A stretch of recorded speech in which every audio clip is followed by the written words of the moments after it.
আসসালামু আলাইকুম। বিবিসি আন্তর্জাতিক বিশ্ব সংবাদে আপনাকে স্বাগত। শুরুতে সংবাদ শিরোনাম, পরে বিস্তারিত। বাংলাদেশের সর্বশেষ গুরুত্বপূর্ণ আপডেট সংবাদে আপনাকে স্বাগত। শুরুতেই সংবাদ শিরোনাম, পরে বিস্তারিত। প্রথমেই জানাবো, জুলাই সনদকে ২৪-এর গণ অভ্যুত্থানে দালিলিক ভিত্তি মনে করছেন বিশ্লেষকরা। জুলাই সনদকে ২৪-এর গণ অভ্যুত্থানে দালিলিক ভিত্তি মনে করেন বিশ্লেষকদের অনেকেই। এটি চূড়ান্ত করতে রাজনৈতিক দলগুলোর কাছে পাঠানো হয়েছে খসড়ার প্রস্তাবনা। এরপর জানাবো, ৪ শাখার সঙ্গে জরুরি সভা ডেকেছে ছাত্রদল। দেশের ৩ জেলা এবং ১ মহানগর শাখার সুপার 5-এর নেতা এবং এসব শাখার দায়িত্বপ্রাপ্ত কেন্দ্রীয় নেতাদের সঙ্গে জরুরি সভা ডেকেছেন বাংলাদেশ জাতীয়তাবাদী ছাত্রদলের কেন্দ্রীয় সংসদ। আজ বিকেলে নয়াপল্টনে দলটির কেন্দ্রীয় কার্যালয়ে এই মতবিনিময় সভা অনুষ্ঠিত হবে। এদিকে পটুয়াখালীতে এটিএম বুথসহ ২ দোকানে চুরি। পটুয়াখালীর পৌর শহরের সদর রোডে ডাচ বাংলা ব্যাংকের এটিএম বুথসহ আরও ২টি দোকানে চুরির ঘটনা ঘটেছে। সময় বুথের নিরাপত্তা কর্মী মুজিবুর রহমান ৫৫কে মারধর করে বেঁধে রাখা হয়। আজ ভোররাতে এই ঘটনা ঘটেছে। এদিকে পাচার হওয়া অর্থ দিয়ে দেশে ৪টি বাজেট করা যাবে বললেন ইসলামী ছাত্র শিবিরের সভাপতি। বাংলাদেশ ইসলামী ছাত্র শিবিরের কেন্দ্রীয় সভাপতি জাহিদুল ইসলাম বলেছেন, দেশের যে পরিমাণ অর্থ বিদেশে পাচার করা হয়েছে তা দিয়ে দেশে ৪টি বাজেট করা যাবে। এদিকে হঠাৎ অসুস্থ হয়ে পড়লেন সাংস্কৃতিক বিষয়ক উপদেষ্টা জরুরি ঢাকায় প্রেরণ। কক্সবাজারে গিয়ে হঠাৎই অসুস্থ হয়ে পড়েছেন সংস্কৃতি বিষয়ক উপদেষ্টা মোস্তফা সরোয়ার ফারুকী। প্রাথমিক চিকিৎসার পর তাকে এয়ার অ্যাম্বুলেন্সে ঢাকায় পাঠানো হয়েছে। বিষয়টি নিশ্চিত করেছে কক্সবাজারের অতিরিক্ত জেলা প্রশাসক। এবং সর্বশেষ জানাবো, গাজায় দখলদার বাহিনীর হামলায় নিহত বেড়ে ৬১,৮৯৭। গাজায় এখনও প্রতিনিয়ত দখলদার বাহিনী হামলা অব্যাহত রেখেছে অবস্থায় সেখানে প্রতিনিয়ত মৃতের সংখ্যা বাড়ছে অবস্থায় দখলদার বাহিনীর হামলায় নতুন করে সেখানে আবার সর্বমোট নিহত হয়েছে ৬১,৮৯৭ জন। প্রিয় দর্শক, এতক্ষণ শুনছিলেন সংবাদ শিরোনাম, এবারে বিস্তারিত।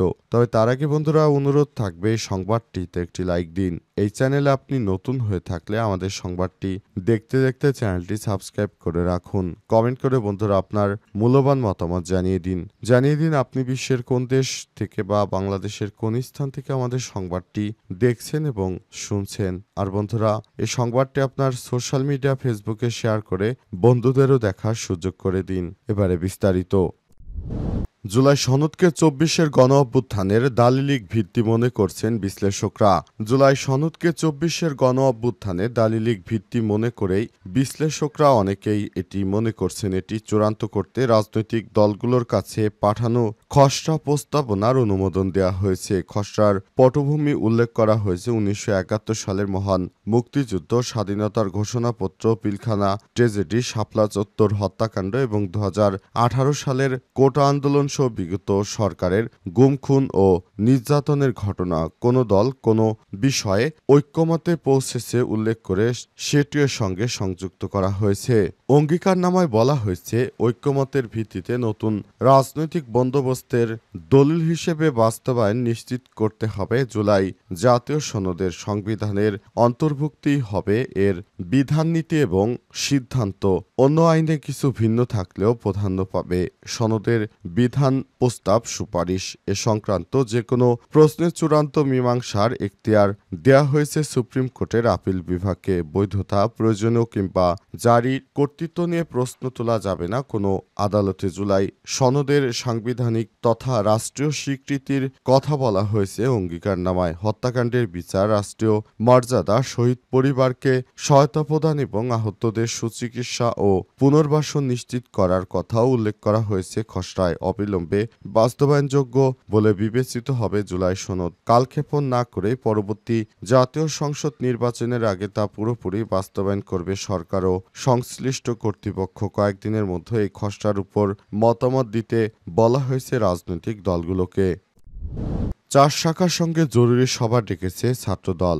দেশের ৩ জেলা ও ১ মহানগর শাখার সুপার 5-এর নেতা এবং এসব শাখার দায়িত্বপ্রাপ্ত কেন্দ্র নেতাদের সঙ্গে জরুরি সভা ডেকেছেন বাংলাদেশ জাতীয়তাবাদী ছাত্রদল কেন্দ্রীয় সংসদ। আজ নয়াপল্টনে দলের কেন্দ্রীয় কার্যালয়ে ওই মতবিনিময় সভা অনুষ্ঠিত হবে। ১৬ আগস্ট এক বিজ্ঞপ্তিতে ছাত্রদলের সভাপতি রাকিবুল ইসলাম এবং সাধারণ সম্পাদক নাসির উদ্দিন এই সভা আহ্বান করেন। বিজ্ঞপ্তিতে জানানো হয়, রোববার বিকাল ৩টায় নয়াপল্টনে ছাত্রদলের কেন্দ্রীয় কার্যালয়ে নরসিংদী, টাঙ্গাইল ও পটুয়াখালী জেলা ছাড়াও গাজীপুর মহানগর ইউনিটের সুপার 5 এবং ওই ৪ জেলায় দায়িত্বপ্রাপ্ত কেন্দ্রীয় টিমের নেতাদের সঙ্গে কেন্দ্রীয় সংসদের জরুরি বিনিময় সভা অনুষ্ঠিত হবে। বিজ্ঞপ্তিতে সংশ্লিষ্ট ইউনিটের সুপার 5 ও দায়িত্বপ্রাপ্ত জেলা টিমের নেতাদের নির্দিষ্ট সময়ের মধ্যে সভাস্থলে উপস্থিত থাকার জন্য নির্দেশ দেওয়া হয়েছে। অন্তর্বর্তীকালীন সরকারের প্রধান উপদেষ্টা দায়িত্ব গ্রহণের পর থেকে বিভিন্ন জায়গায় বিএনপির চাঁদাবাজিতে মানুষ অতিষ্ঠ হয়ে পড়েছে। অবস্থায় বিএনপির কাছ থেকে সবাই মুক্তি চায়, তাদের কাছ থেকে সবাই মুক্তি আশা করছে, কিন্তু তারা এমনভাবে পরিচালনা করছে যে তাদের হাত থেকে এখন মুক্তি পাওয়া দুরূহ হয়ে পড়েছে। পটুয়াখালীতে এটিএম বুথসহ ২ দোকানে ব্যাপক চুরি। পটুয়াখালী পৌর শহরের সদর রোডে ডাচ বাংলা ব্যাংকের একটি এটিএম বুথসহ আরও ২টি দোকানে চুরির ঘটনা ঘটেছে। সময় এটিএম বুথের নিরাপত্তা কর্মী মুজিবুর ৫৫কে মারধর করে বেঁধে রাখা হয়। আজ ভোররাতে এই ঘটনা ঘটে। পুলিশ ও স্থানীয় সূত্র থেকে জানা গেছে, রাত ৩:৩০টার দিকে আদালতপাড়া সংলগ্ন ডাচ বাংলা ব্যাংকের ফাস্ট ট্রাক এটিএম বুথে চোরেরা ঢুকে নিরাপত্তা কর্মীকে মারধর করে। পরে তাকে কম্বল দিয়ে বেঁধে অন্ধকার কক্ষে ফেলে রেখে বুথের টাকার মেশিন ভাঙচুর ও ল্যাপটপ নিয়ে গেছে। এর কিছুক্ষণ পর সদর রোডের ফ্যাশন অপটিক্যাল দোকানে তালা ভেঙে প্রায় ২ লাখ টাকার মালামাল ও মনিটর চুরি করা হয়েছে। ভোরে রাত ৪:৩০টার দিকে ওই একই এলাকার শিকদার স্টোরের তালা ভেঙে সেখানে প্রবেশ করে সিসি ক্যামেরা, মনিটর, ক্যাশ কাউন্টারের টাকা, রিচার্জ কার্ড সহ বিভিন্ন পণ্য নিয়ে গেছে চোরেরা। পটুয়াখালী সদর থানার ওসি ইমতিয়াজ আহমেদ বলেছেন, ঘটনাস্থল পরিদর্শন করা হয়েছে, সিসিটিভি ফুটেজ সংগ্রহ করা হয়েছে, চোরদের গ্রেপ্তারে অভিযান অব্যাহত রয়েছে। যারা এই ঘটনার সঙ্গে জড়িত তাদের সিসিটিভি ফুটেজ পাওয়া গেছে। এখন সেখান থেকে সব চোরদেরকে আটক করার জন্য সর্বাত্মক প্রচেষ্টা চালাচ্ছে পুলিশ। পুলিশের পক্ষ থেকে সবাইকে আশ্বস্ত করা হয়েছে। পাচার হওয়া অর্থ বিদেশ থেকে দেশে ফেরত আনা হলে 4টি বাজেট করা যাবে বললেন ছাত্র শিবির সভাপতি। বাংলাদেশ ইসলামী ছাত্র শিবিরের কেন্দ্রীয় সভাপতি জাহিদুল ইসলাম বলেছেন, দেশের যে পরিমাণ অর্থ পাচার হয়েছে তা দিয়ে 4টি বাজেট করা যাবে। আজ কুড়িগ্রামের উলিপুর মহারানী স্বর্ণময়ী স্কুল অ্যান্ড কলেজ মাঠে উলিপুর ইউনিয়ন ফোরাম আয়োজিত উপজেলার সকল স্কুল ও মাদ্রাসার কৃতি শিক্ষার্থী এবং এসএসসি দাখিল ও সমমনা পরীক্ষায় জিপিএ 5 প্রাপ্তদের সংবর্ধনা অনুষ্ঠানে প্রধান অতিথির বক্তব্যে তিনি এসব কথা বলেছেন। ছাত্র শিবির সভাপতি বলেন, রংপুরে আবু সাইদ জীবন দিয়ে ফ্যাসিস্ট সরকারের পতন ঘটাতে আমাদের অনুপ্রেরণা জুগিয়েছে। শিক্ষার্থীদের আগামী দিনের জন্য যোগ্য হয়ে উঠতে হবে। তুমি কেন পরিবারে কোন বংশে কিংবা কোথায় জন্মগ্রহণ করেছে বিষয় নয়। তুমি কোথায় যেতে চাও, তোমার ঠিকানা কি, এভাবে তোমার স্বপ্ন পূরণ করতে হবে, তাহলে তুমি সমাজে